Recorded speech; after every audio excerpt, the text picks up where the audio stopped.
There's nothing like it. The Whelen Modified Tour goes green and down into turn number 1. Welcome back to Daytona. We're on the back straightaway on the flat 4/10 of a mile for NASCAR's Whelen Modifieds and K&N Pro Series doubleheader. Cars on track, and there is the backstretch and the runoff area alongside Lake Lloyd that choose to make this 4/10 of a mile track. Now, pitting is not scheduled nor required, but if you must pit, keep going off turn 3 and down the back straightaway into what would be the bus stop chicane for road racing here at Daytona. Those are the outfield pits, let's say, and that's where we'll find Bob Dillner. And you do not want to wind up here with your modified or K&N car tonight, Mike, but the front bumper, the big story from one night ago. Kyle Larson hitting the 40 of C.E. Falk in the final turn of the final lap. I asked Kyle to play Monday morning quarterback on a Tuesday. He said he has regrets. He meant to hit him that first time, meant to hit him again the second time, but he certainly had no intention of spinning C.E. Falk on the final lap. And he knows he is a marked man here tonight. A lot of people in this pit area here today at the battle have been talking about what happened one night ago, and it's been the talk of the town. Kyle Larson has one mission tonight: to stay up front and go for the victory on his second consecutive night here at the battle. And the car he's driving, Bob, is a bullet. It's that number 7, the Menards number 7 of Kevin Mannion, Sprint Cup crew chief. It's a car that Brian Newman has driven with great success. Now he lines up alongside Todd Zegedy in the number 2. Zegedy past champion of this series. And right behind them, Eric Goodale and Ron Silk, who has run well, especially up at New Hampshire. Danny Bone from New Jersey in the 65 from that great pro racing and pro bowling family in Freehold, and Mike Stfanic in the 22. Then it's the defending series champ in the 52. That'll be Doug Coby, and that yellow car on the outside of Coby is 2-time series champ Donnie Leah. Ryan Preece in the number 16 and Brandon Ward in the number 14 represent North and South respectively. I think, Larry, most tracks we go, the Whelen Modified Tour from the North drivers, a little more experience, a little more advantage. This flat track is so much like Bowman Gray Stadium in Winston-Salem, North Carolina. I think these Whelen Tour South drivers are going to give the Northerners a run for their money. Yeah, I mean, Mike, these cars are 800 pounds lighter than a Sprint Cup Series car, but you just drive it down in there and stand on the brake pedal, get it to rotate, and then rock it off the corners. Kyle Larson on the outside led every lap of his heat as Zegedy brings them to green into turn 1, which is almost a stop and go. Trying to get these wide tires to turn, and it's Zegedy. Well, Brandon Ward in that 14 car got a terrible start, and it just log jammed about half the field up. Bump, thump, and spin in turn number 3. Bobby Santos is around at caution waves. Santos in the 44 spinning along with Gary Fountain in the 33, and there's the damage to Fountain's car already. That's going to hurt because these modifieds with those big wheels and wide tires hanging out there don't get a lot of help. No fenders for downforce. You got to depend a lot on that front spoiler to keep the nose planted. And I just think so much of this happened from the start of the race when Brandon Ward, who started about mid-pack, he jammed everyone up, and they were still scattering when they got to the end of the backstretch. Brandon Ward, driving for Kevin Powell, Power Sports out of Winston-Salem, has gone to the pit area, and he is joined by 2 more from that incident. That would be Fountain and Santos. So you keep going down the backstretch, passing what would be in the Rolex 24, the entrance to the bus stop chicane, follow the cones, and then loop your way back and find your pit stall. But if you have to go to pit road here, cautions do count. You're pretty much going to go a lap down, but remember, just like Sprint Cup, these guys do have an opportunity to get a free pass under a caution. And it's a 150 lap race, and more of this can happen. Bob?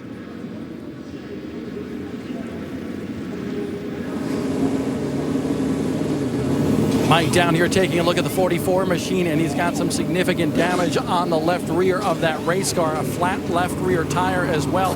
Tough break for Bobby Santos, a former champion of the Whelen Modified Tour. They're going to repair that car, try to pull some of that sheet metal away from the tire as well, and get him back out on the racetrack. These wheels, they're what we call a wide five. They're not easy to change a tire on by no means. You won't find many national companies on the side of these cars. It's mostly local businesses and the fellows who work on these cars and pit them, and even those who drive and own them. Most all of them have full-time jobs outside of racing. Yeah, they're what we would call weekend warriors. This is their golf game. This is their hobby. This is what they love to do. Brandon Ward returns along with Santos. Ward 3 laps down, Santos -2, but it's very early. Just 4 laps complete as the Corvette pace car pulls away. Zegedy in the 2, Larson in the 7. Goodale, Silk, Stfanic, Bone, Leah, Kobe, Priest, and Justin Bonsignore the top 10. Here we go. Back under green.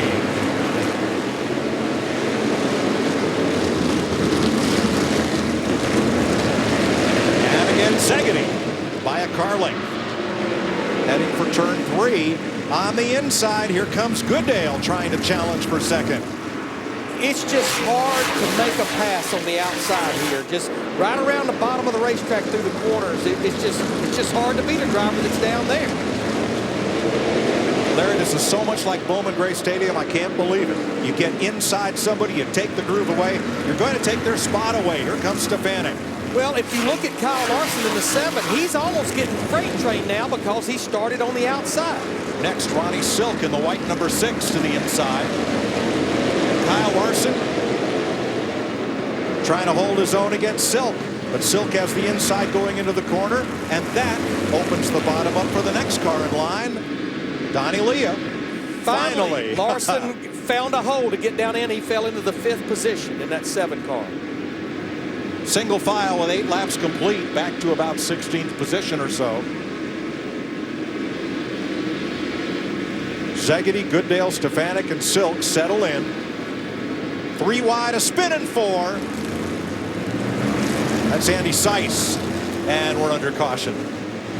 Larry, it looks like it is so hard to get back on the gas, get those rear wheels to hook up, and get off the corner here. Well, and as we get into this race and we get into the longer runs, that's going to even become tougher, because these are the same tires that these drivers had to run in a 25-lap heat race earlier this afternoon.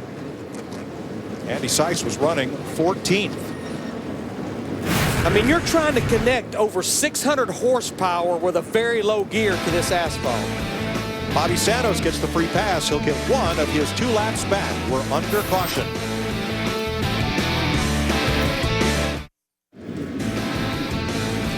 We saw that spin to bring out the second caution from our aerial coverage, brought to you by DirecTV. Call yourself a sports fan? You got to get DirecTV. Call 1-800-DirecTV. Spin by Andy Seiss, second caution of the night. We're now at 13 laps complete. Yellow laps count.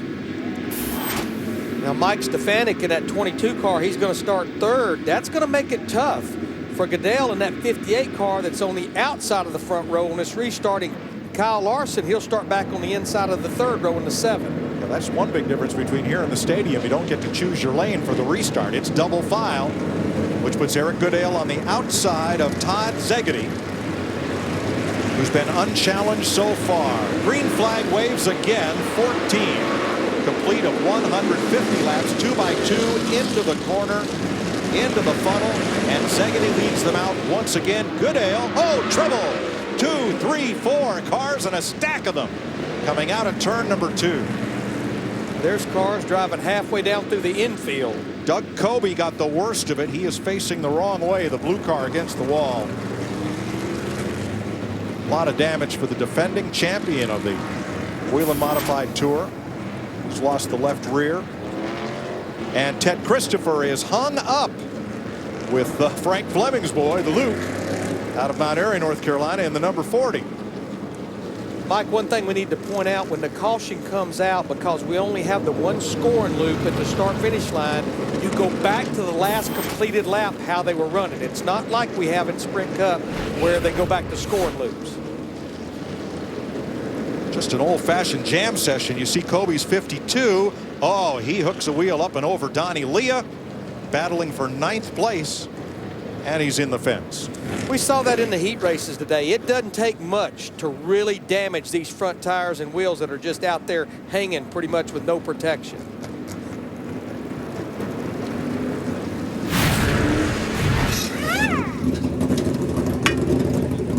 Here's Bob. Donnie Leah, the former Modified Tour champion from up north, has brought his Mystic Missile number 41 down onto pit road. A bunch of suspension damage on the left front of that race car. It's knocked the toe out of that machine, so he cannot get it the way he wants going around this racetrack. They're working on the right front as well, but it was a broken tie rod on the left front of that suspension. Yeah, Donnie Leah actually competed here in the NASCAR Camping World Truck Series on the big track. Actually won a truck race in 2008 in Mansfield, Ohio. Two of the Northern stalwarts, Doug Coby and Donnie Leah, get tangled up. We're back under caution.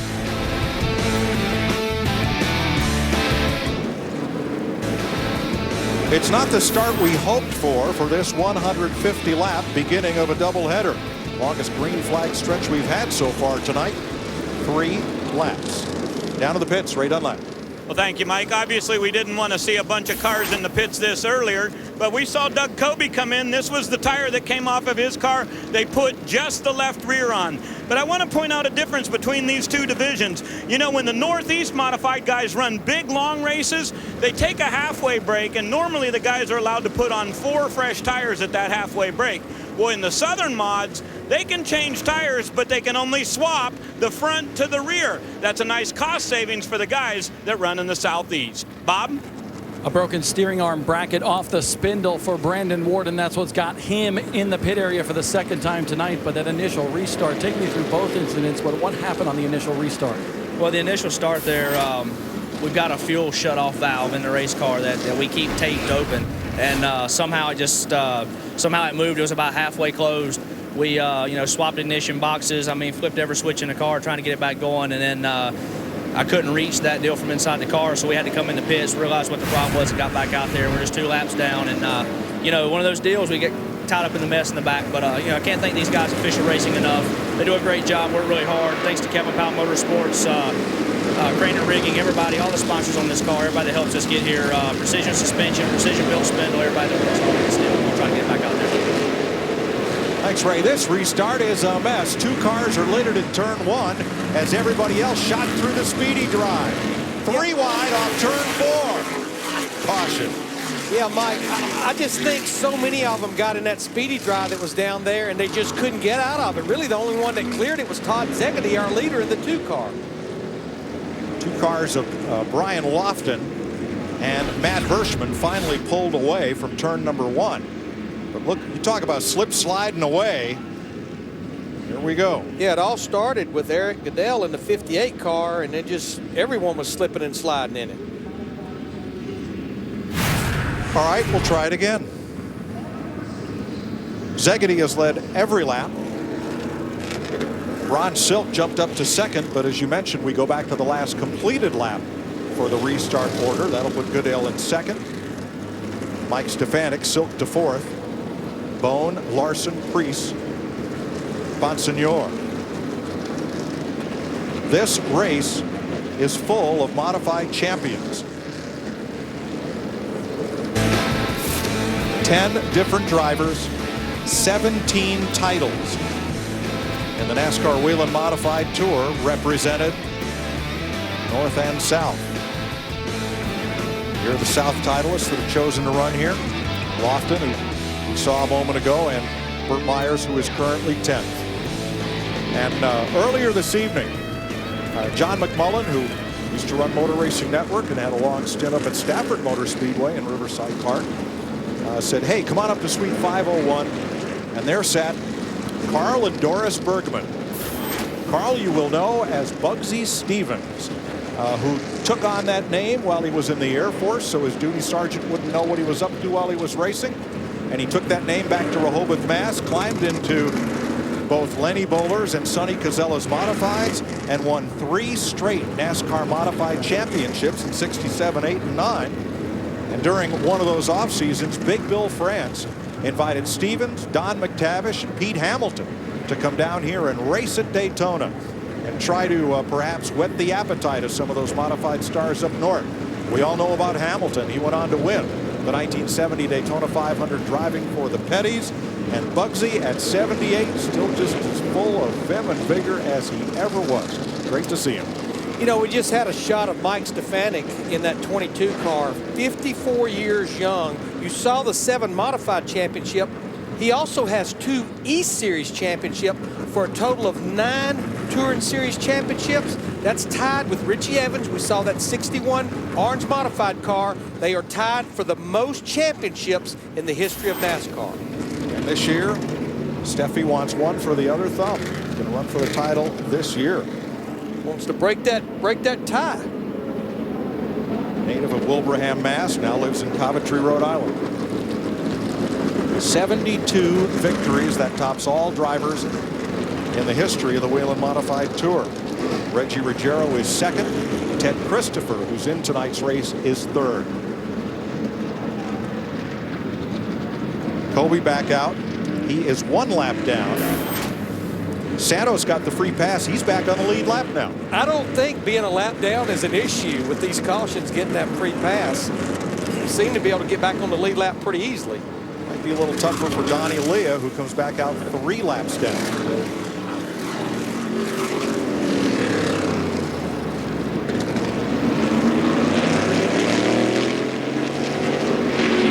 Double file restart. The leader has the choice. That only affects the front row in a restart. Obviously, with as tight as these corners, you're going to choose the inside. Todd Zegedy from Ridgefield, New Connecticut, carrying the University of Northwestern Ohio colors along with Dunleavy Repair on his Mike Smeriglio Ford. Phil Moran, the crew chief. They've led every lap in that number 2. Eric Goodale to challenge out of Riverhead, New York, in the RBS Design Showroom Chevy. Back under green. Zegedy again clears Goodale off turn 2, and they're 3 wide coming off the corner. Silk way to the outside. He's got a lot of company racing for 4th place. And up the outside, Kyle Larson. Yeah, Ron Silk in that 6 starting on the outside. He was doing everything he could to try to get to the bottom somewhere.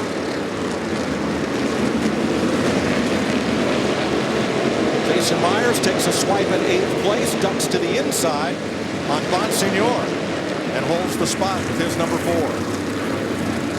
25 car, John Smith, is really stacking them up going off into turn 3. He's got a flat right rear, Larry. And he spun out over there in turn 4. I don't know if he's going to get that car going or not. There's the caution. Smith was quick in practice in his GOL number 25. He's from Mount Airy, North Carolina, and was running 14th. It's not flat. It's just off the wheel.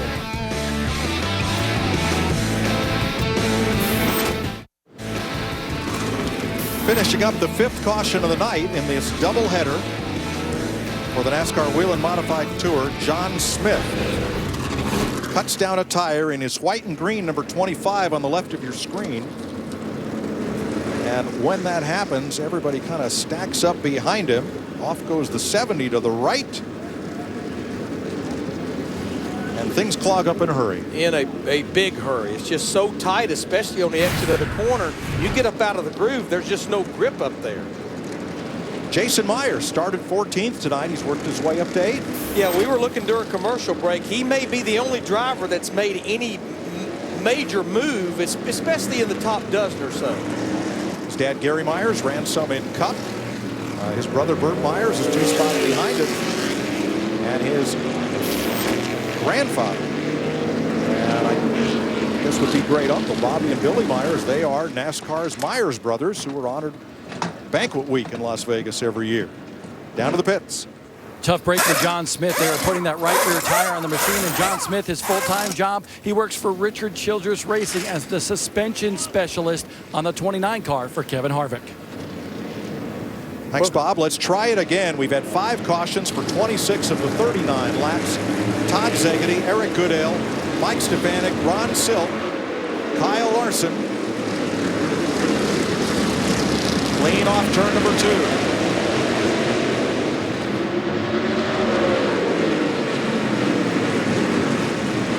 Zegedy in command. Goodale holds second. Stfanic's going to get third. Larson on the outside for fourth. Yeah, Larson made a pretty bold move, and he's actually, boy, he got bad loose that 7-car off turn 2 that time, but he's going to fall in line in fourth. He gets to the inside to hold off the number 6 of Ron Silk. Ryan Preece in the 16, and Jason Myers charging up the outside of the number 4 now. Here's Myers into the corner. Not gaining ground. Bonsignore is going to try him. That opens the outside for Jason's brother Burton, the number 1. Well, it's like some of these drivers we saw with Larson. They're trying to see if they maybe can make the outside work, because the only other way you're going to pass them is just drive through it. We've already seen that this week. Trouble in 2. One car stopped exiting the corner and stacked everybody up. The 98 gets going once again. Dave Bragady now pulls to the inside. He may be headed for the infield, and he's going to park it. He was 13th. 44 laps down, coming to 1/3 distance. Yeah, I'm just not sure how long NASCAR will let him sit there in the infield, because that's still awfully close to the front stretch.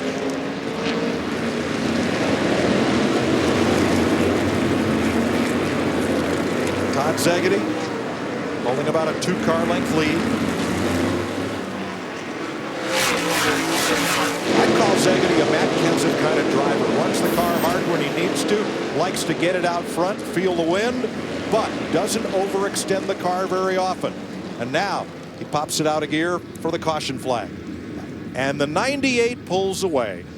We call that on the short tracks a case of yellow flag fever. We sit and we wait and we draw the caution, and then we go. And the black flag is out for him as a result. Yeah, they're going to hold him, we're being told, NASCAR at least 2 laps. Now, he was 2 down by sitting there. That'd be an additional 2 laps for bringing the caution out. So I think his long night just got longer. And we don't know, Larry, if it took him that long to fire it up and then he was able to get the core equipment sales number 98 back underway. We don't know. But the effect on the race of having to throw the caution for that stalled car is going to cost him 2. But, you know, back to Todd Zegedy in the 2-car, our leader. Honestly, when you're leading a race, he's just, with the way this racetrack is designed, running right around the bottom, he's just going to run that car, I think, as hard as he needs to. He's not going to buzz those rear tires. He's not going to overdrive and slide the front tires getting in the corner, because if he knows if he does that, Eric Goodell in that 58 will take full advantage of it. Donnie Leah gets the free pass, gets one of his 3 laps back. Bob? Well, Mike, Joey, Todd Zegedy and I talked about the design of this racetrack a little bit earlier today, and I said, what does it compare to? Anything? And he had to think for a second. He says, you know what? I can compare it to a road course. The corners are so tight here. And remember, Todd Zegedy began his career early on in his racing on the road course. So he said he's using some of the skills that he learned way back then on that road course in the modified here on this 0.4 of a mile circuit. He said basically it's straight line braking, let off the brake, and then turn into the corner. And that's exactly how he's attacking it here tonight. Well, I think in our production meeting, it may have been Rick Allen that said, I know the modifieds, they've never been to Sonoma out at the road course, but it reminds us a little bit of turn 11, that last corner out there. Stacks of tires and all. Now, what you see is no outside walls at either end of the speedway, and Mike Stfanic talked about that earlier today. He says you don't have depth perception going down the straightaway because there's no outside wall in the corner for reference. He says he runs the car until he hits the chip, and when the engine starts fluttering at that RPM, time to let off and turn the corner. And that chip is in a rev limiter, which basically almost starts killing cylinders at a certain RPM. It's really a pretty good gauge to keep the driver from overdriving the engine to the corner. And it does just that. All right, the Corvette pace car has him in tow. Leah comes back from the pits, along with the 11 of Andy Sykes. Going to line them up for one more try. 6 cautions for 30 laps. 50 of 150 complete. And don't go anywhere when this one's over, because the K&N Pro Series is next for 150 laps. Zegedy hits the throttle, and he's going to be half a car length on Goodale as they get to turn number 1. Eric's going to have to hope for a break. Mike Stfanic's going to try to deny him that. And Steffi can't get the muscle down the back straightaway. Goodale holds on to second, and here comes Larson on the outside once again. He continues to try to make that outside work, and he's going to slide down in 3rd place in front of Stfanic. Power move by Kyle Larson. Brian Preece on the outside now slides into turn number 3 and gives ground to Stfanic. Falls to 5th. But I've been watching Ryan Preece. He in that 16 car, he's been just progressively making his way to the front, kind of one by one. Preece from Berlin, Connecticut. Diversified Metals, East-West Marine Ford. Single file through the top 10 now. Back to Burt Myers.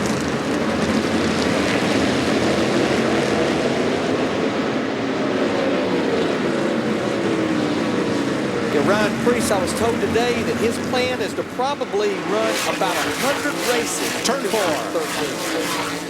There's one around.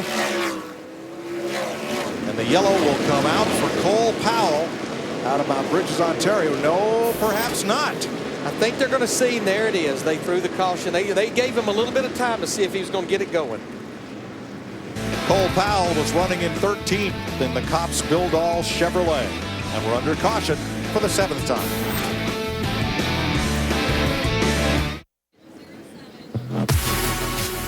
A first-time event, the University of Northwestern Ohio Battle at the Beach for NASCAR's late models, modifieds, and K&N Pro Series. It's the first time that 99% of these drivers have ever been on the backstretch at the World Center of Speed. And tonight, a big doubleheader. Modifieds and K&N Pro Series. The 1%er, Steve Park, former Sprint Cup Series star who is wheeling the number 20 right now in 12th place in this modified race. And Mike, having a race like this and doing something as they've done here, it was a vision of a lot of people with NASCAR for a number of years, especially George Silberman, the vice president of Regional and Touring Series. But their vision couldn't become a reality until Joey Chitwood, the president of Daytona, and the group here repaved this racetrack a little over 2 years ago, and all that runoff area all the way against the inside wall got repaved. That's when this vision could become a reality.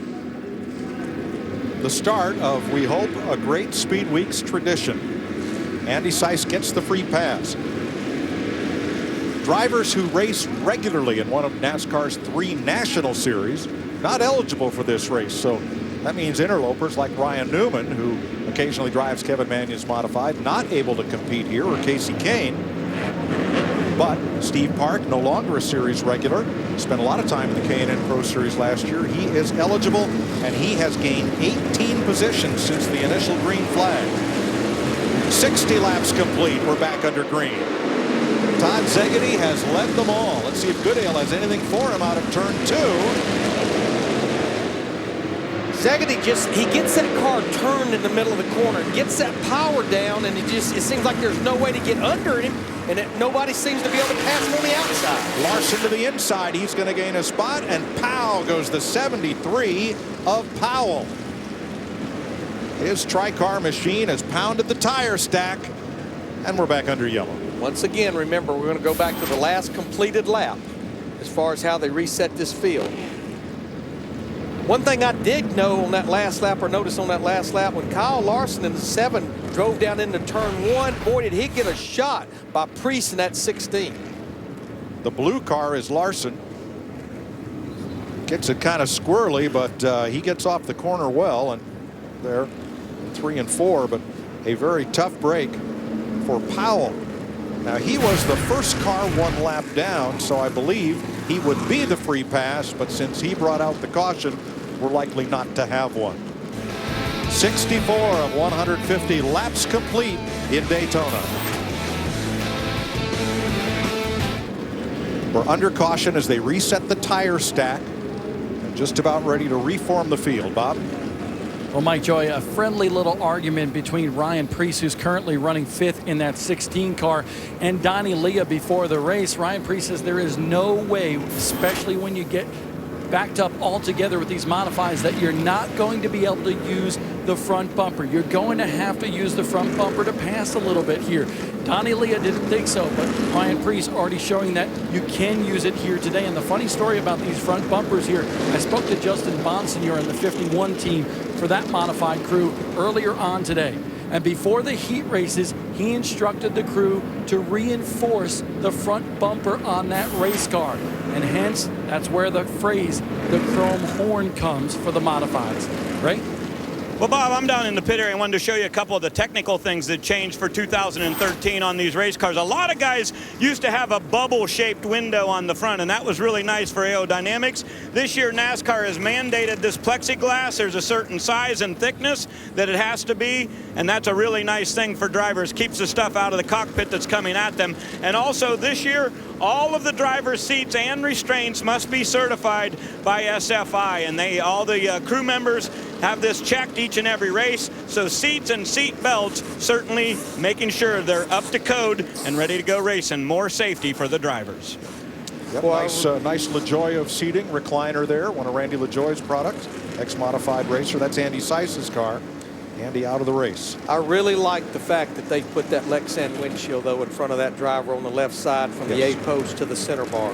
Yep, good move. Note the front bumpers on these cars, Larry, are tubular steel. The back bumpers are an I-beam.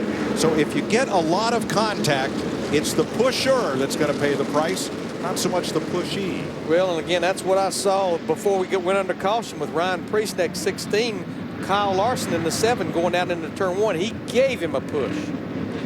Larson got to the inside on that last restart to best Mike Stfanic for 3rd, but we go back to the last completed lap.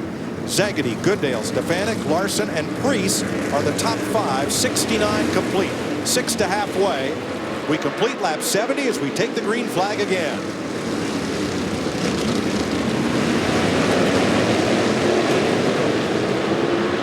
Stfanic in the 22 just couldn't quite clear. Goodale in the 58. Steffi's coming for 2nd. Mike Stfanic, 7-time champ. Inside of Eric Goodale, trying to find grip on the outside and gets it.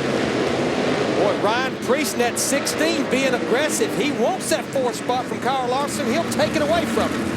On the inside, Preece. Now Ronnie Silk. Trouble again. 4 cars pile up in turn 3. And the first of those is J.R. Bertuccio, who is against the tire wall. He is joined there by Luke Fleming, Ken Heggie. I'm not sure those cars can even get moving. And Brian Dawsett is the 97, the last car in. Bertuccio Jr., he's against the tires with the front, against the other cars with the back. There's no way he can go anywhere. Battling for 14th. Let's let him roll into the corner.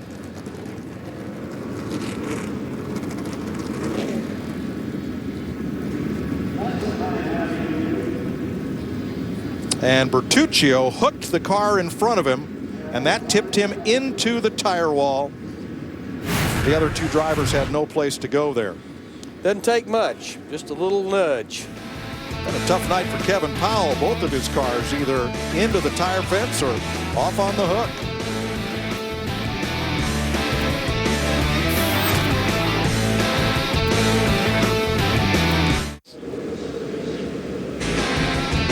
Tonight's aerial coverage courtesy of DirecTV. Call yourself a sports fan? You got to get DirecTV. Call 1-800-DirecTV.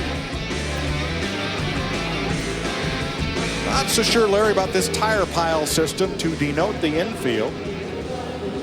And NASCAR now, after several caution laps, they are still having trouble extricating.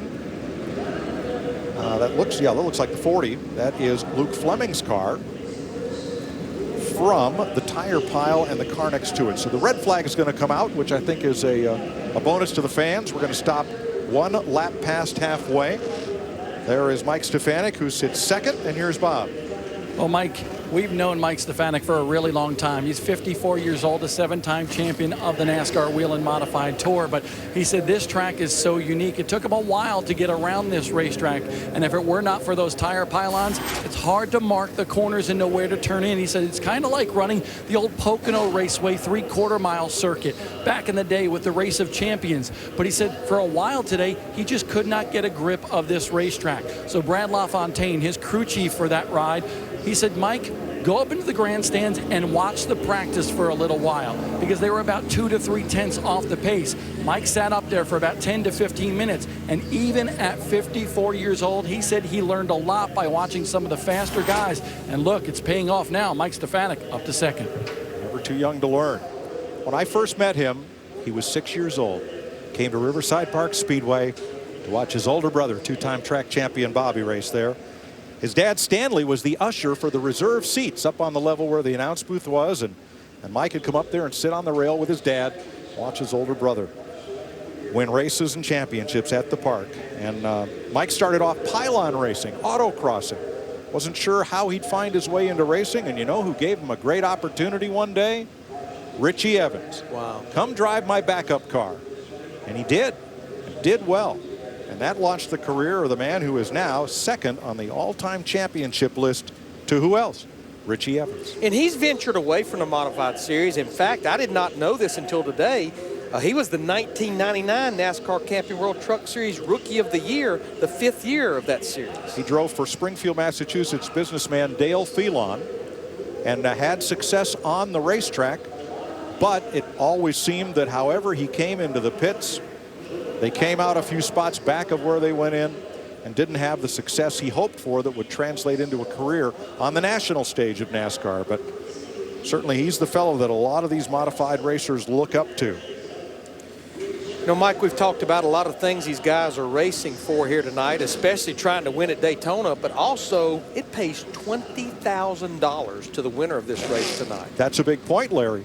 What it does not pay is a single championship point.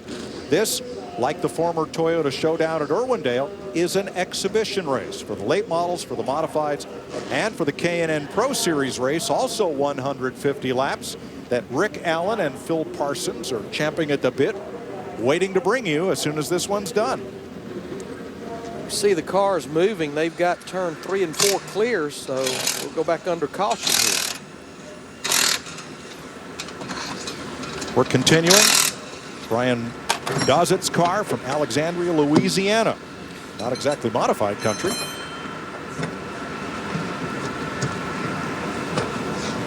Those big wide Hoosier tires going on. And look at the hubs. It's a wide 5 hub that they use in the modifieds. What used to be, before they were purpose-built, a truck hub.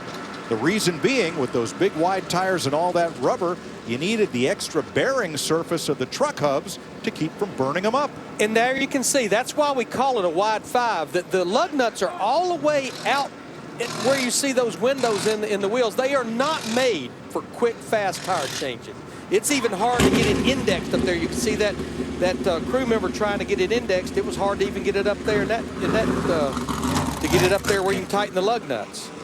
Dowsett heads off pit road and back to rejoin the fray, leaving Braggedy, Zacharias, and Ward out of the race along with Andy Seiss. So 29 of 33 starters ready to go. And another tip of the hat to NASCAR, they had 33 drivers come here to attempt to qualify for this race, and they decided start them all. Saw Ryan Priest there in the 16 car. Now he was in the 6th position, couldn't get his car refired here after this red flag. Are you faster than a redneck? I don't know.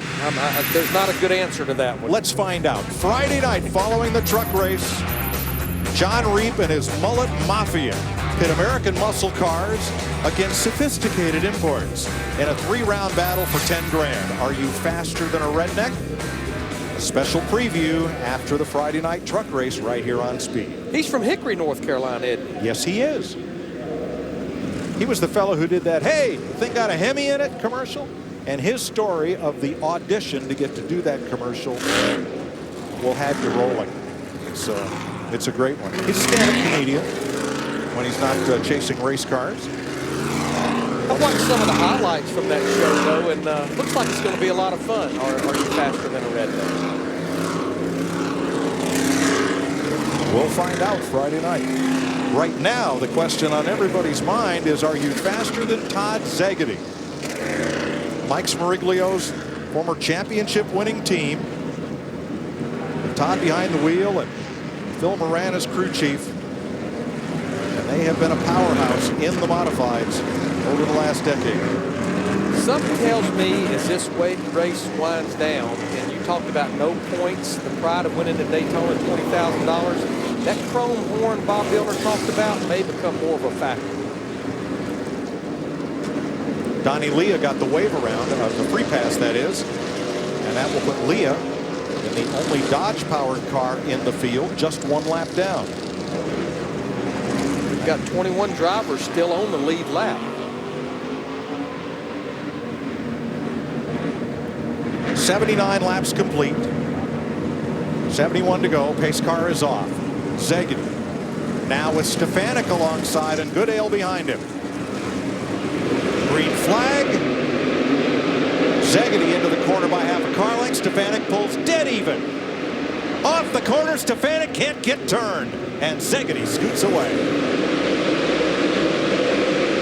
Now Kyle Larson in that 7 car, he's got his hands full of Ryan Preece in the 16 because Kyle overdrove turn 2, getting off the corner that last lap. Now he's fighting his way back on the outside. That puts Goodale in 3rd, Preece in 4th. Larson trying to hang on for 5th, and there's a spinner in turn 1. And Ryan Silk in that 6 tried to get underneath Larson in that 7. Oh boy. The 97 turns and finally goes. Brian Dowsett. And we stay green. Right in front of the leader is Dowsett. Down to the inside, now to the way. Looks like Silk in the 6. He's going to take that spot away from Larson in the 7. But Larson's fighting his way back. He just can't prevail on the outside. Brandon Ward also back on the racetrack. Single file around that lapped car. And Stfanic down the backstretch, beginning to put a little pressure on the race leader. Now it's opened up to about 2 car lengths once again. You know, Ryan Preece, we were talking about him earlier. He's worked his way up to the 4th position in that 16 car. He started back in 9th. That's been a tough journey, especially with how many caution laps we've run. Jason Myers gained another spot. He's up to 7th with number 4. His brother Burt on his bumper in 8th. Steve Park up to 9th. Started in the 30th position, so he's made his way toward the front. Jason Myers. And Danny Moen rounds out the top 10. Finally, a sustained run of green flag racing as we cross through 85, now 86 laps. What's going to be interesting, Mike, if we by some chance can get a decent long green run in here, just like last night in that late model race, they'll start catching lap cars. We've got one sitting down there in the middle of 1 and 2 right now. Don't know if he's going to get it fired. That's Luke Fleming, and he draws the caution at lap 87. I jinxed our long green run by just talking about it. I think still it was the longest of the night, or close to it. It was. Luke Fleming brings out the caution. Donnie Leah is going to be back on the lead lap when we restart. 89 laps complete, 61 to go for the NASCAR Whelen Modified Tour in the UNOH Battle at the Beach. Then the second half of our doubleheader. Rick Allen, Phil Parsons, and special guest Joey Logano bring you coverage of the NASCAR K&N Pro Series 150 lapper. So we double filed it up. Zegedy, Stfanic, Goodale, Preece, Silk, and Kyle Larson in 6th in Kevin Mannion's car, the number 7. I'll tell you, I was not much a fan of what Larson did on the last lap last night, but Larry, for his first time behind the wheel of a Whelen Modified, he's given Bono's car quite a ride. Yeah, he's been impressive throughout all the practice sessions, was fastest in practice today. As I said on Race Hub today, no doubt, this kid has a ton of talent. He just got to temper it a little bit. Green flag to complete lap 91. Let's see if that inside lane can close right up on Todd Zegedy, and we'll swap some positions around. Zegedy out front. Stfanic drops in second in turn 3. Goodale third, and it's Preece on the inside of Larson for fourth. Yes, Stfanic got a great run off turn 2, was able to get to the bottom. Looks like right now, Eric Goodale in that 58, he's not getting off the corner. Here comes Larson in the 7 off turn 2 on the outside. Behind them, Ronnie Silk, Burt Myers.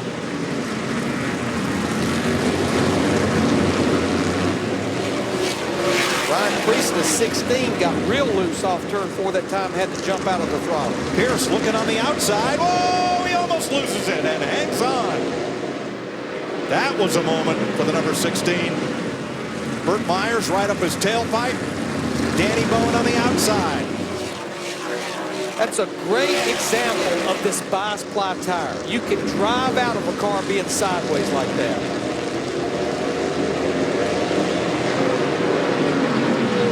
And Myers loses a spot in the process. Now here comes the Hillbilly Racing 79 of Connecticut's Woody Pitcat. To the outside of Burt Myers in the number 1. Jason Myers right behind them. Woody Pitcat started in the 26th position. Now he's worked his way into the top 10. Steve Park in the middle of that mix as well in the number 20. Haven't heard much of Ted Christopher tonight. He's driving for the Bowler team this year in all blue, the number 4, the number 3. Christopher back in 14th place. Bob? Larry McReynolds, you just talked about Eric Goodale in that number 58 machine, maybe not coming off the corner like he wants right now. Honestly, he just radioed to his team that the car is perfect. You see that right front rotor glowing on that car, but honestly, he's trying to save his stuff and not spin those tires coming up off the corner because he wants to have some good right rear for the end of this race. He's going to go on the attack according to his plan. 25 laps to go. Yeah, the way these brakes are made, that's not a bad thing. But I talked about it earlier, how far you drive these cars in the corner. We've got caution on the speedway again. Former champion Jamie Tomeno from Howell, New Jersey. Takes his Supreme Manufacturing 99 to the infield. All towed out. He was 17th.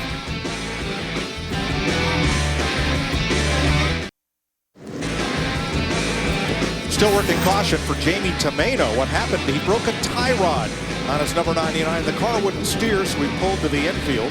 When the caution came out, he attempted to drive it back to the pits. That didn't work, so they're going to have to hook him up to the record and pull him back to the pits.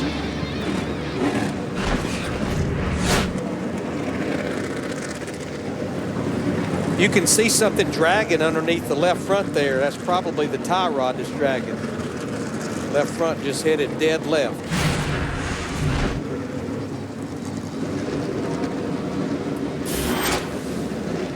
Tomeno, who's been competing in this series for nearly a quarter of a century with success, including a championship.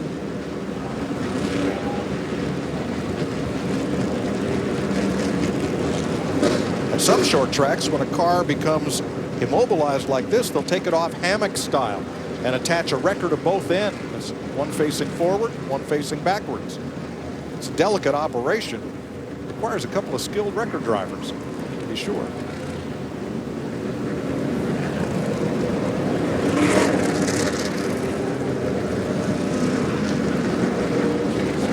Todd Zegedy has led every one of the 103 laps, 57 under caution, 46 under green.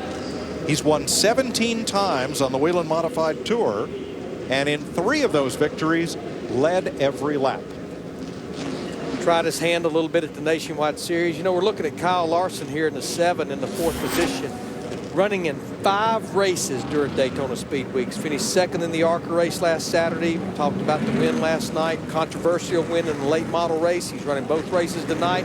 And then he's actually going to run the Nationwide Series, the full schedule. Now, I know you mentioned earlier about drivers that participate and compete in the top 3 series can't run these races, but obviously he's not competed there yet. So that's the reason he was eligible to run in these 3 races here last night and tonight. Note the way the number is on that car. That's 7 New York for Larson. That's a nod to Tom Baldwin, Sprint Cup car owner Tommy Baldwin's dad, who was a standout in the modifieds, driving the 7 New York. Tommy wanted to put the numbers on his Cup car just like that. NASCAR said, how about just the number 7? And that's the way it is. Kyle Larson, 2 K&N Pro Series East wins. A sweep at Eldora. You think Ken Schrader's a busy man? Look at that. This kid raced 123 times last year with 30 wins. Yeah, I was going to say, what about 25% of the races here that he participated in? We're lining up for the restart. And we still have 21 cars on the lead lap. That includes Donnie Leah, who's got the free pass 3 times. Zegedy's Ford. Stfanic, Goodale, Larson, and Silk in Chevrolets. Priest in a Ford. Eddie Bowen in a Chevrolet. Woody Pitcat in the only Pontiac in the field. The Myers brothers and Steve Park in Fords. And Doug Coby, defending champion in his Chevrolet. Then Ted Christopher, Santos, Emerling, and Bonsignore. The green flag. 45, 44 to go now. And a familiar pattern. Todd Zegedy signals for the left turn, makes it, pops out at 2 with the lead. Yeah, he never bobbles on the restart, especially as he brings up through turn 1 and 2. Got a battle for third. Goodell in the 58 on the inside. Kyle Larson in the 7 on the outside. We've been seeing Larson make that outside groove work. Right behind them, Ronnie Silk in that white number 6. Which way is Silk going to go? Priest and Bowen behind him. And the 79 of Woody Pitcat is moving up just ahead of Burt Myers. Here comes Silk to the outside. Set number 6 down the straightaway and into turn number 3. Silk gunning for 4th place. And trouble for Burt Myers. He's in the infield as 5 cars stack up in turn number 1. You see the 18 of Ken Hagee piled up down there once again. Brian Dozet. And 2 more. The only one that drove away so far was Ken Hagee in that 18. Now Burt Myers in the 1 finally gets it going. Matt Hirschman has had a rough night. 2nd generation driver. Here's the aerial view. Oh, right in mid-pack. Somebody got stacked up. And in accordion style, much like the wreck in Saturday Night Sprint Unlimited, the cause rejoins the fray, and behind them, 5 cars pile up. Especially after a restart. They just stack up and there's nowhere for them to go. 41 laps to go for the modifieds.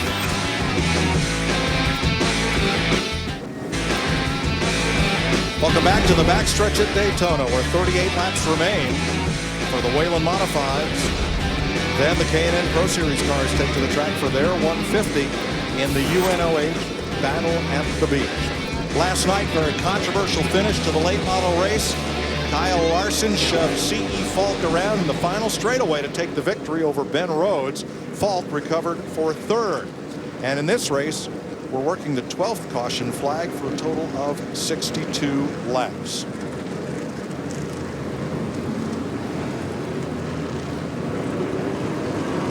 Now last night, although they had 9 cautions for 59 laps, the final 37 laps went green all the way to the checker. Bob? Taking a look at former Southern Whelen Modified Tour champion Burt Myers' car, and you can see by the left front tire and the diction of the right front that he has some suspension damage on that machine. The car is towed out considerably, so the team trying to save face here and basically make an adjustment to that car so Burt Myers can get back out on the racetrack. But talk about a family that has a lot of history, Mike. The Myers family, especially in the modifieds, they are certainly a family filled with history. At age 23, Burt Myers was the youngest track champion in the history of Bowman Gray Stadium. A Sprint Cup car has about 850 horsepower from its 358 cubic inch engine and runs a little over 200 miles an hour unrestricted. A modified, because of those big tires out in the air, top speed limited to around 150. Nowhere near the power, but Larry, nowhere near the weight either. Well, and that's the big thing that really helps the way these cars handle. They're about 800 pounds lighter than a Sprint Cup Series car. The wheelbase, the difference from the center of the rear wheel to the front wheel, it's about 3 or 4 inches shorter than a Sprint Cup Series car. But here's the biggie. The tread width, the distance across the front tires and the rear tires, almost 20 inches wider than a Sprint Cup Series tread width. Those tires each put about an additional 5 inches of rubber width on the ground compared to a Sprint Cup tire. They don't call them ground pounders for nothing. Not kidding. You know, I hate that for Burt Myers because he was started back in the 12th position. He had worked his way solidly up inside the top 10 before this happened to him. If I'm not mistaken, now they're showing a Gable Racing Engine decal on the hood. They do run a Ford. Both the Myers brothers do. Now, Burt was 9th at the time he pulled in. A special midweek version of NASCAR Race Day fueled by Sunoco coming at you Thursday, 1 p.m. live as we set you up to set the field for the Daytona 500. Remember, only the front row is set right now. You'll have to tune in Thursday, 1 o'clock for NASCAR Race Day fueled by Sunoco to get ready for the Budweiser Duel.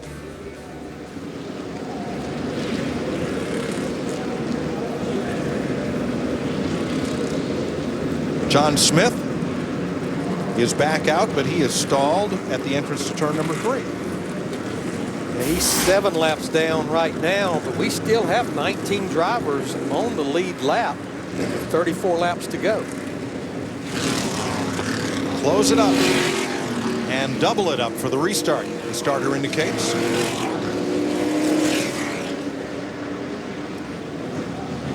We've basically had 11 restarts plus the start of the race, and Todd Zegedy in that too. He has absolutely been flawless on these restarts. Yes, he's been textbook. Down into turn 1, get a smooth drive off turn 2, and come out a car length ahead of whoever's alongside him. This time, that's Mike Stfanic. With Goodale and Larson behind them, Silk and Bone, Priest and Pitcat, Jason Myers and Steve Park, and we're back under green.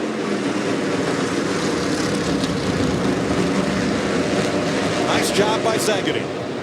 Look at Stfanic in that 22 car, though. Looks like he wants to slide down in and take that second position away, and he will. Hop and over! Danny Bone! Oh, my goodness.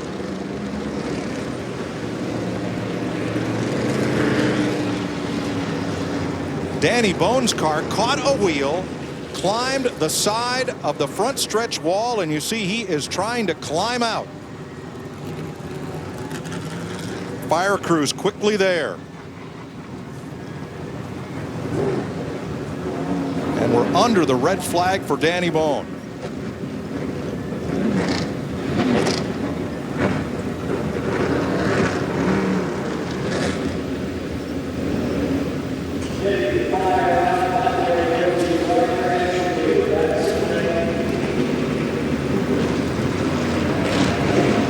Danny out of the car, walks away to the right of the race car.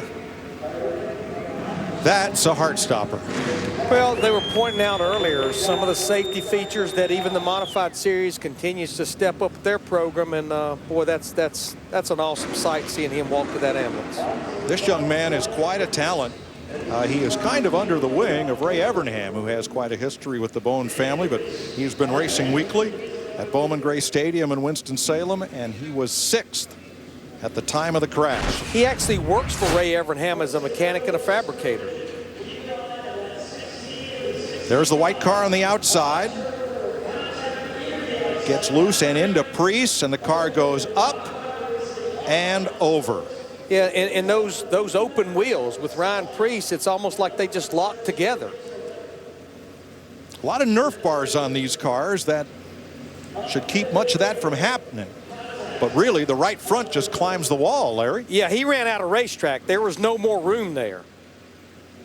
That is Priest against the wall behind him. In real time. Yeah, that's what it exactly did. It just, that right front tire, it just started climbing up the wall.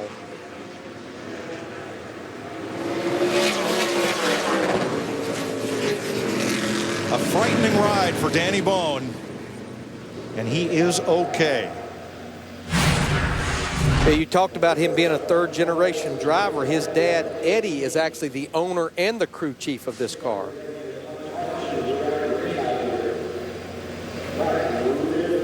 The red flag is out at 118 laps. And that is something that is seldom seen at any of these modified racetracks.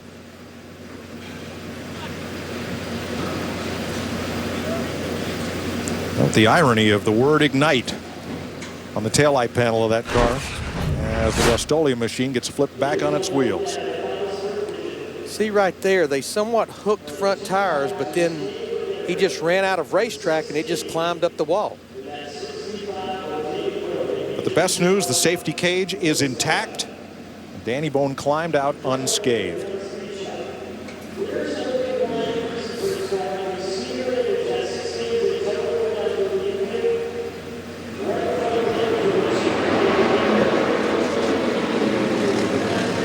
Well, you got 650 horsepower accelerating hard off the corner when the car got at an impossible angle, and we're under the red flag in Daytona.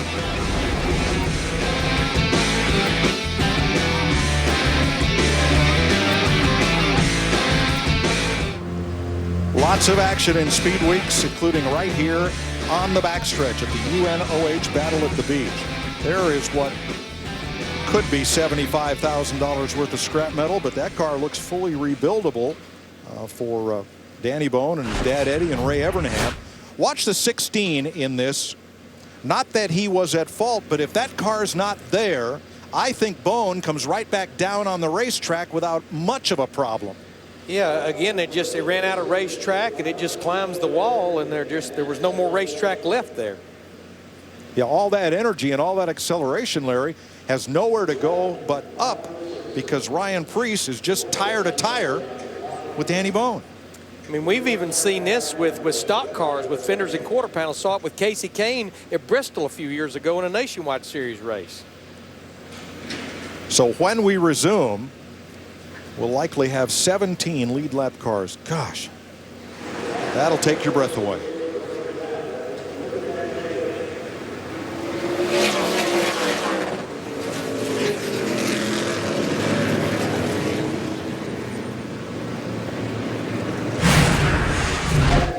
All the safety equipment did its job. You see the roll cage, the safety cage intact. And once again, Danny Bone climbed out uninjured.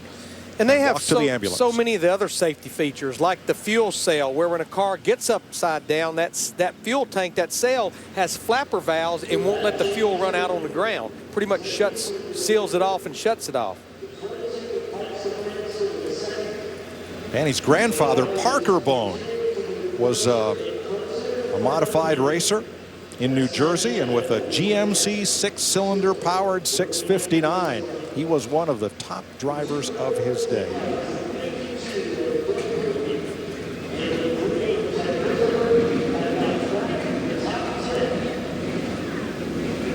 Cleanup will be complete when they remove Danny Bone's car from the racing area and haul it back to the pits. Parker Bone III, by the way, great standout with the PBA, the Pro Bowlers Tour. Yeah, we talked about Danny being a mechanic and fabricator for Ray Evernham.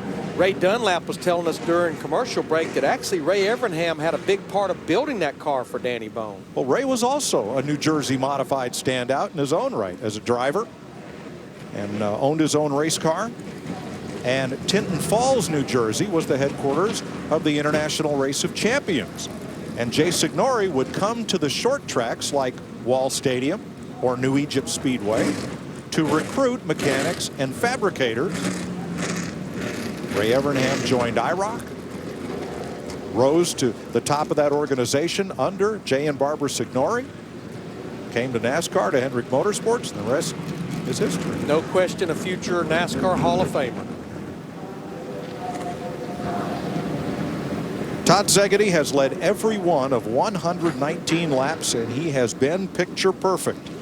And first Kyle Larson, and then Eric Goodale, and now Mike Stfanic have been right alongside or right behind him and just waiting for Zegedy to slip up once. Yeah, of our top four, the furthest back any of those four drivers started was Stfanic, started back in the 6th position. So obviously starting up front, a big key for this 150-lap race. No pit stops, no tire changes permitted unless the rim is bent or the tire is flat, and that change is approved by the NASCAR official. One more look. Coming off turn 4.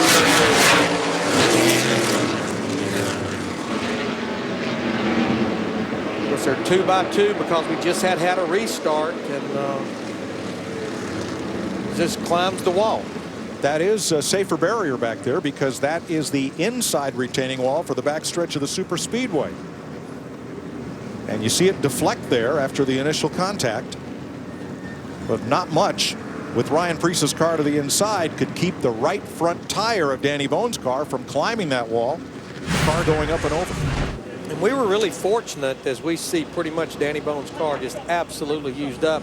Being after a restart, that we only had 2 drivers involved in that. Yes, could have been much worse. 13 cautions for 69 laps. Those of you awaiting the dulcet tones of Rick Allen and Phil Parsons. They'll be along in just a moment with Joey Logano to call the K&N Pro Series race as those drivers wait their turn at the 4/10 of a mile flat track on the backstretch at Daytona. Average speed is now well below what everybody drove here to the track at, but never mind. The green flag laps have produced some really good racing here. We get the green flag here in a couple of laps, we're going to have a little 25-lap shootout, what it looks like. They had 2 qualifying heats to set the field. They start straight up, and a coin toss decided which of the heat winners would start inside and which would start on the outside pole. Zegedy won the toss, so he started inside pole. He's led every lap, but Mike Stfanic has been right there to challenge. What was interesting, how the starting field was set for the heat races, was your speed from your final practice, and then the cars were impound. Down to the pits, Bob. It's go time for Kyle Larson, just behind the 58 in that 7 New York car. I spoke to his crew chief, Gary Putnam, and he said the car is just a little bit tight, but they've been trying to save their stuff for the end of the race. Well, there's no time to waste anymore. He's got to kick that car sideways to get underneath people. But the problem is, and you can see him lining up on the outside of the second row, he keeps on getting stuck on the outside on these restarts, and he's very frustrated. Well, Bob, we're down to Saturday night feature event length. 27 laps to go, and they take the green. Who's going to win the battle at the beach? Green flag. Zegedy can do it again, right through the bottom of the racetrack. No! Steffi's there. Kyle Larson gets kicked back to about the 5th or 6th spot. And Stfanic elects to drive it in deep instead of get in line, and it's going to cost him. No, it's not. The caution comes out. They'll line him back up again. Trouble for the 44 of Bobby Santos. Fluid on the track entering turn number 3. Yeah, when he was sitting here on the backstretch under the red flag, the guys here in the booth were pointing out to me he had fluid running out from underneath that 44 car. Santos was 10th.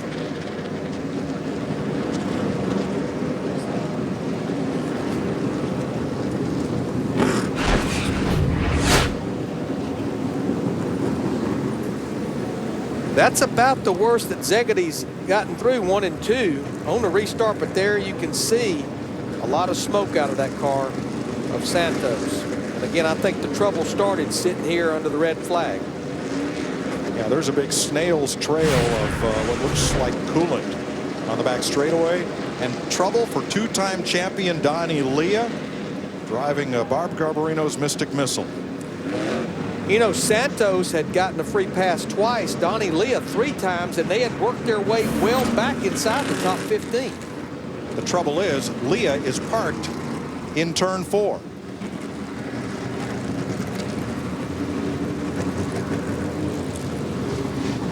Uh-oh. What's that? Larry Yeah, is the right front ball joint, lower ball joint come off that car? Look at how the front wheel's wobbling back and forth. Something not right with that right front at all. Yeah, and I mean, this is just under caution at a very slow pace. Big trouble for our pole sitter and leader of 126 laps, Todd Zegedy. Can't see it from this angle, but I don't think that right lower control arm is attached to the spindle. And he knows it too, because you can see him there headed to pit road. What a heartbreaker. Had led 126 laps. No one else had led a lap tonight. Just goes to show you it's not over till it's over. Something happened to him on that restart down in 1 and 2. Something was not right. Yeah, I agree with you. He did not get his usual run up off turn 2. Mike Stfanic was right alongside. Might they have touched and broken something on Zegedy's right front, Bob? The team is taking a look at it right now, but a true heartbreak for Todd Zegedy, and he had a lot of heartbreaks 1 year ago, the former Tour champion. They're taking a look at the right front of that car, and it's really hard to tell exactly what's going on. You can see the ball joint, trouble with the ball joint, and they are not happy down here. Frustration for Todd Zegedy. And we apologize for what may have been some inadvertent, inappropriate language on the part of one of the crew members there. But certainly feel their frustration, no doubt. All right, here, let's have a look at the restart, Larry. That's Zegedy on the inside.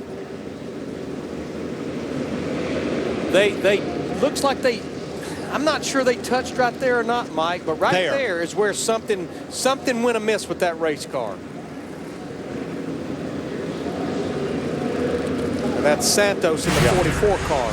I think in the drive up off turn 2, Stfanic may have gotten his left front against the back of the right front of Zegedy. It's possible. Hard to tell. Let's try from this angle. Pretty even into the corner. The Nerf bars bang. Yeah, nothing touched his right front there getting into the corner. Watch there. Yeah, I don't know if they ever touched there. It's almost like something broke on that car without even being hit on the right front.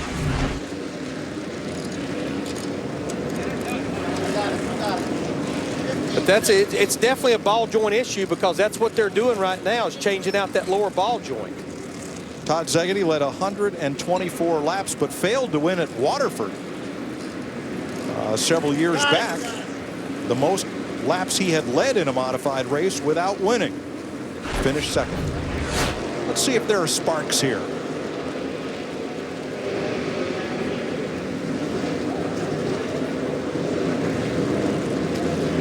You could see the car drop down. Now, of course, that's where you're on the brakes as well. So I don't know, but something definitely happened there on that restart to Zegedy. 20 to go. Restart in the offing. New leader, Mike Stfanic. Eric Goodale, Kyle Larson, Ron Silk, Woody Pitcat. This time Larson on the inside, row 2. Green flag to settle this one with 19 to go. Stfanic got a great restart, but he almost overdrove the corner. And here comes Larson in the 7 on the inside. And Steffi can't close the door. Larson is there. Spinner, Ronnie Silk spins off turn 3. Larson comes off with the lead, even at the stripe. Give that one to Stfanic. Neither one of these guys are going to give up, because we only have 18 laps to go. Stfanic got a great run that time. Caution is out because they did not want that field pounding down the backstretch and right head on into Ron Silk. It all depends who was leading that lap at the start-finish line, the lap prior to that. Scores will let us know. I believe Mike Stfanic, by inches, was ahead at the line. And we'll wait for the officials. There is Silk turning around at turn 3.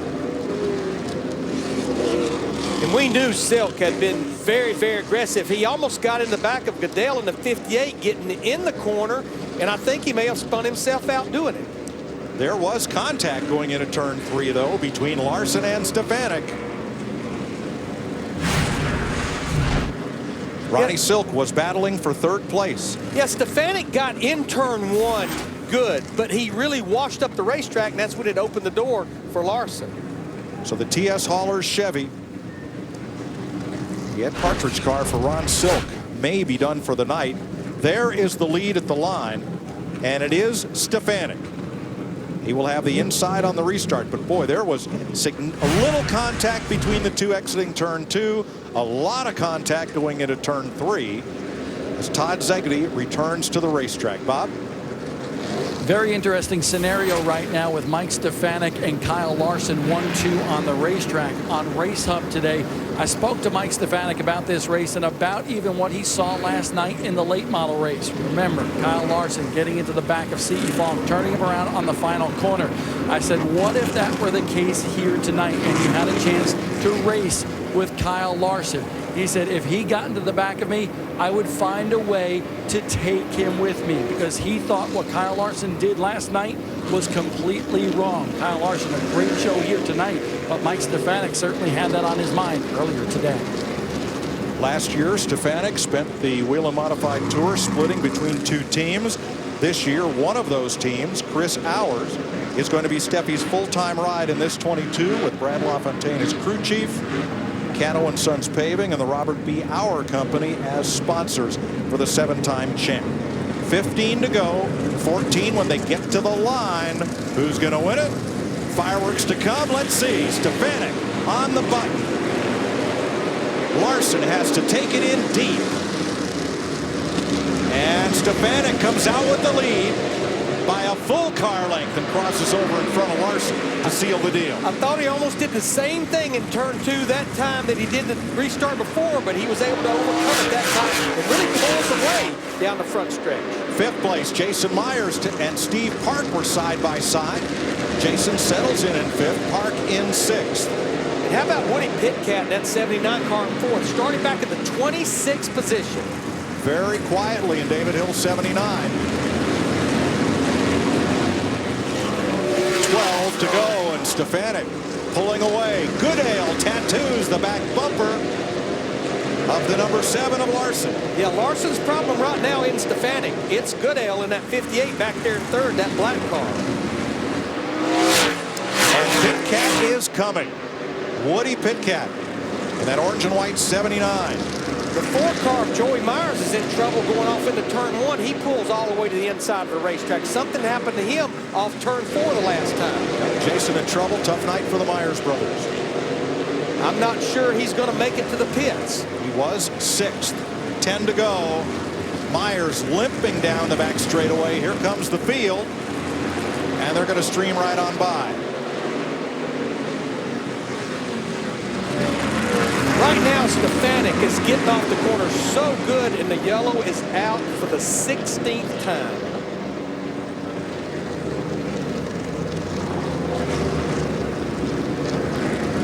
Jason Myers from Walnut Cove, North Carolina, 3rd generation racer. Now, Mike, they may get him off the track quick enough, but remember, same rules as Sprint Cup Series, 3 attempts at a green-white checkered, even in the modified series. Ronnie Silk will get the free pass. He is 2 laps down. Boy, Todd Zegedy came back on track, but he is 7 laps behind. Mike Stfanic did not want to see that caution because he was truly pulling away. Larson in the 7 just was not getting off the corner, and that's the reason he had his hands full of Eric Adele in that 58.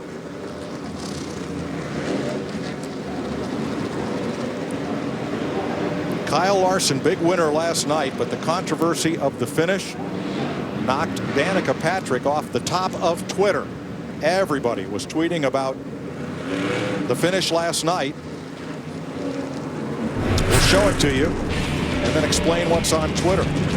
All right, the 2 is a lapped car, and that holds up C.E. Falk. Larson tags him once, but instead of trying to get under and around him, instead goes through C.E. Falk to the checkered flag. Well, I said it earlier. What a talented young man. I go back to the truck race at Homestead Miami Speedway in November where he took out Ty Dillon by getting on the apron. He just got to figure out that balance, as I said earlier today, between being aggressive and the talent that you have. And he's always in a great race car. Well, Hermie Sadler called that race live with Bob Dillner, and I agree with Hermie. The first bump, fine, bump and run. More than that, unfortunate. Here's Bob. Well, just behind that, a couple spots, is the 79 car for Hillbilly Racing. Woody Pitkat, the driver, started 26th up to the top 5. Woody is on a mission. He believes that car is very good. Just a little bit of snugness for that car right now. He feels if he can go green from here on out, he might have a shot to catch the leader of this race and challenge for the win. He is there. The late Roger Hill formed that race team, drove the car for a long time. They have had quite a number of drivers since. Sandra Hill, the owner. Roger's son David is the crew chief. And Woody Pitkat is in position to strike. It'll be 5 laps to go when they cross the line. Green flag, and Larson doesn't go. Yeah, he tried to go. Oh, no! Around goes the 79, and we're back under caution. Yeah, Larson, I think he may have a right front tire down. Yeah, you can see it's almost off the rim. How'd that happen? Well, Larson went, and then he didn't go, and then that's when they got into the back of him, and it was just game on from there. 2-speed gearbox, Larry. Could he have missed a shift? Or just spun the tires, maybe. Yep. Yeah, I think he was trying to make sure he could keep up with Stfanic. Let's take a look at it here as they come through 3 and 4 the restart. Stfanic, he's going to make sure he doesn't go to the restart area. It's like Larson went, and you can see the back of the car wiggle, and then that's pretty much when Pitkat gets into the back of him. It's called a restart with 5 laps to go also. Yes. And remember, Kyle Larson is new to these cars. He has not raced them, and they are different. But that definitely took 2 of our top 4 out of this picture, it seems like. Well, I don't know who that was in that blue car on the outside, but he just barely got by Pitkat. Oh, Ted Christopher. And Ted Christopher, I think he was in the pits when this race basically got started. There's Ted in the 3. Mike Bowler's car. He makes a nifty move. Ted Christopher has cracked the top 5. Look at that bumper. Now that's a Ted Christopher kind of bumper at the end of the race, I'll tell you. Yeah, Ted started in the 17th position, had issues early, was in the pit area, and here he is in the top 5. And how about Steve Park in the 20? Yes. He has cracked the top 5. Oh, there's another reason they make those front bumpers out of tubular steel. They're easily disposable. You and I have bought a lot of Bandolero front bumpers in our lifetime. Goodness, yes. Yep. Well, and there's Steve Parks. And you know, that's pretty typical of a 150-lap modified race. Well, especially as you talked about it earlier, a paper clip where someone took the 2 sides and slid them together. That chrome horn is going to be a B flat by the time this is over. 3 laps to go officially, so it looks like we're going to be going to green-white checker. They're going to double them up behind the safety car this time. We are down to 13 lead lap cars. Pitkat is able to recover, so he is 13th on the lead lap. Just spoke to Kyle Larson's teammate. He said, simply on the radio, I missed the shift and bounced it off the wall. Gary Putnam, Kevin Bonamanian and that team have decided to park the car rather than start at the rear of the field with 3 to go. It's a non-point race. Pride is what's at stake here. And yes, $20,000 to the winner. So if you're not on the lead lap right now, it's not a bad decision. And this will be the first attempt at a green-white checker. And I'm not sure we're finished yet. Stfanic and Goodale. Park and Christopher, 3rd and 4th, 2 old veterans, 2 proven winners in this division. And Steffi grabs the gear and goes into turn 1. Goodale's going to have to stay with him if he's to have a chance. Off turn 2, here comes Park on the inside. He wants that 2nd spot away from Goodale, and I think he's got the position going after Stfanic. Steve Park, oh, almost a spin in 3. Everybody recovers, keeps going, except Pitkat's dragging something. But we've taken the white flag now. The leader has the white flag. Stfanic's around. No, Steve Park and Stfanic get together, and here comes Park. Former Modified Tour runner-up in the Sheba Racing Sunoco number 8. Steve Park is going to be first to the checkered flag. They're spinning in turn 3. And another controversial finish for the 2nd night in a row, and a last lap dust-up. To finish this one, it's Mike Stfanic driving for Chris Auer that ends up stopped in turn number 3 instead of going to victory lane. 26th position. Have you ever? Well, yeah, last night. Well, but in the words of DW, no, I've never. As they cross the line, Park the winner. Goodale had a great night, finishes second. Ted Christopher sneaks up and into third place. Doug Coby had trouble early, and the former series champ is rewarded with 4th. Patrick Emmerling to 5th. Let's take a look at it right here. You see Steve Park just gets into the back of Stfanic. Doesn't take much, especially this late in the race. And Stfanic just goes around. Of course, Park was actually getting a shove from Goodell in the 58 car, it looked like. I'll have to see it again, Larry. But if it's one of those chain reaction collisions, here it is. And was Steve Park pushed into Mike Stfanic? Looks like it. Goodell in that 58 was definitely pushing on the rear bumper of Steve Park in that 20. Steve Park, a winner in the Sprint Cup Series, had his promising career cut short by a caution lap crash.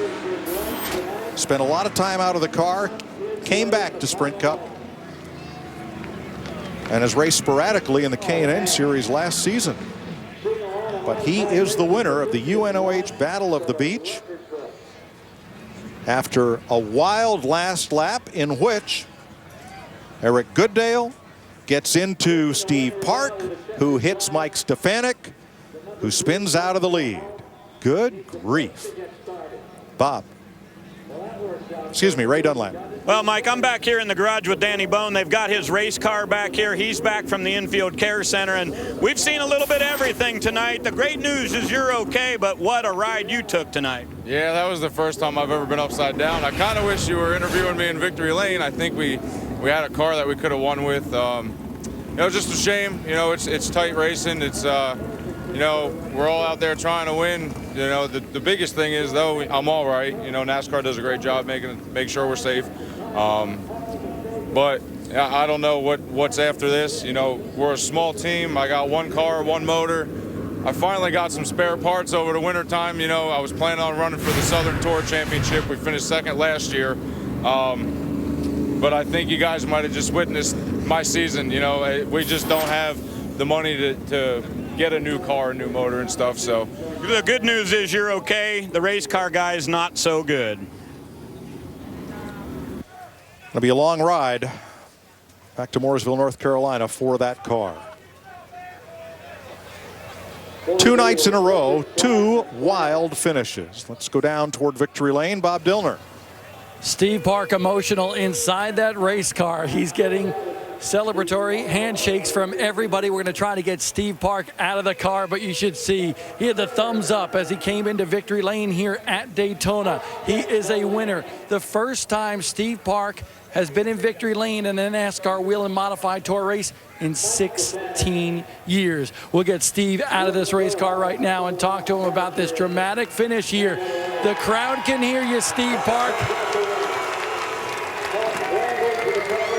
That's old school right there, back from the Long Island days. Steve Park, congratulations. But first, take me through that final lap and the contact with Mike Stfanic. Man, Mike's a good friend of mine, and I never meant to get into the back of Mike, but I was getting driven from the back, and I knew the way this race was being laid out, I was going to get aggressive at the end, and I just want to thank UNOH, man. We had a good car. We persevered down on the bottom and got on the brakes, got pile drive from the back. I guess they watched the race a little bit last night and figured they'd try to wreck us out of the way to try to get the win, and we just got lucky. We just persevered, man. I tried to get off on Mike, and when he got sideways, I got around the outside of him and back on the gas, coming for the checkered. So sometimes you're better off being lucky than good. But again, just want to thank UNOH, Mike Smiglio, for giving me the opportunity in this car.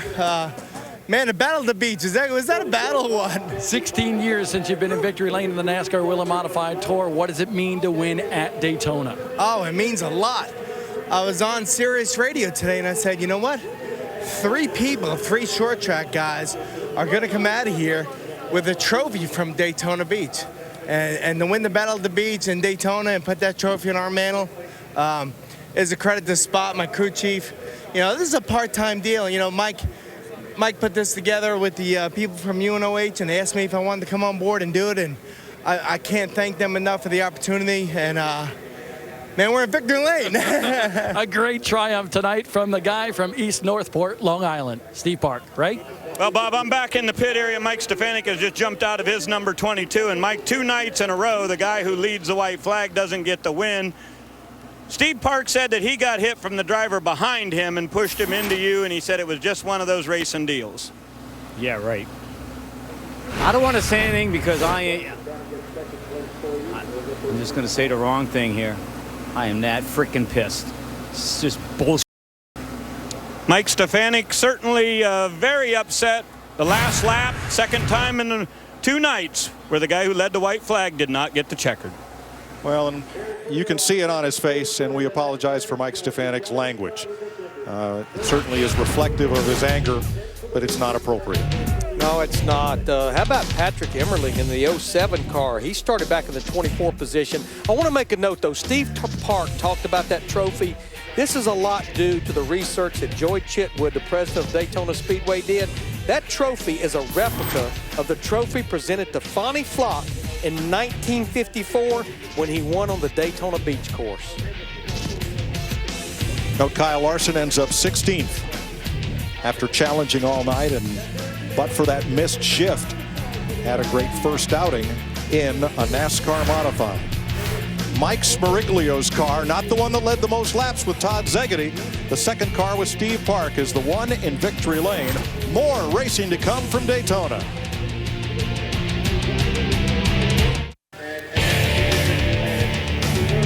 Last night, 2 drivers put it all on the line on the final lap. C.E. Falk led it.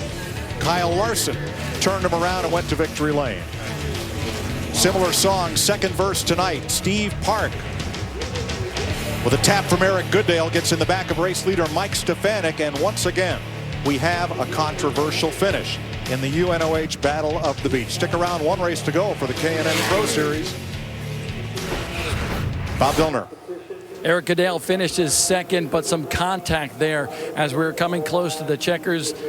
Describe what you saw out the front windshield of your race car. I knew there was going to be some banging. I just didn't know what the extent of it was going to be. And once I seen Park get into the back of Stfanic, I figured I might as well push him as well and try to get them both out of the way in one shot. Unfortunately, Stfanic spun and blocked the low line there, and I had to follow Steve through the line there. But, hey, it's Daytona. We finished second. I'm pretty happy. In your view, did you push Park into Stfanic? I did not push him into it. He was already into him by the time I got there. I was just trying to get them both out of the way, and you know, me and Steve both got back to the gas about the same time, and that's about the time Stfanic went around, and like I said, he clogged up the bottom. I had nowhere to go except to follow the 20 through the line. 1-2 for the Long Island gang here at Daytona. Ray Dunlap. Well, and I'm in the garage with Todd Zegedy. I'll tell you what, they knew you were here tonight. I mean, obviously not the trophy and not the big check, but a great night as far as performance goes. Well, you know, first I got to say thanks to UNOH. I mean, they've been behind me huge. I mean, I just can't pull it off for them for whatever reason. It's just not meant to be. But I'm glad Steve Park won. That's pretty awesome. I didn't even know he did. I was already back here in the garage, so I'm really happy for my car owner because if it weren't for Michael Smariglio, I wouldn't be racing a car. And you know, but I'd like to thank everybody that supported me, my fans, and, you know, putting this race on. I kind of wish there wasn't so many cautions, and we could have actually done some good serious racing. But, you know, what are you going to do? For some reason, I've just had a lot of disappointments over the last. Started, you know, at Thompson the year when I almost won the championship, and the disappointments just keep coming. So eventually it's going to turn around, and when it does, I'm going to win a lot of races. There was 152 laps tonight. Todd Zegedy was out front for 125. Larry, when you bring weekly and touring races to stock car racing's biggest stage, and it comes down to the last lap, Should we really expect any less? No, I don't think so, because this is Daytona International Speedway, and you want to lay a claim that you want to race here. I don't care if it's a 4/10 mile track on the backstretch or the 2.5 mile track. And yeah, it's about the trophy. It's about $20,000. But I think more than anything, it's about saying that you are a winner at Daytona International Speedway. That's just what Steve Park said. And he is the driver in victory lane. So the modified half of tonight's doubleheader is history. The K&N Pro Series are ready for their turn at the racetrack. Again, a quick look at the finish. Steve Park, Eric Goodale, Ted Christopher, Doug Cody, Patrick Emmerling. The top 5 in the NASCAR Whelen Modified Tour portion of the UNOH Battle at the Beach. Stay right here for the NASCAR K&N Pro Series coming right up.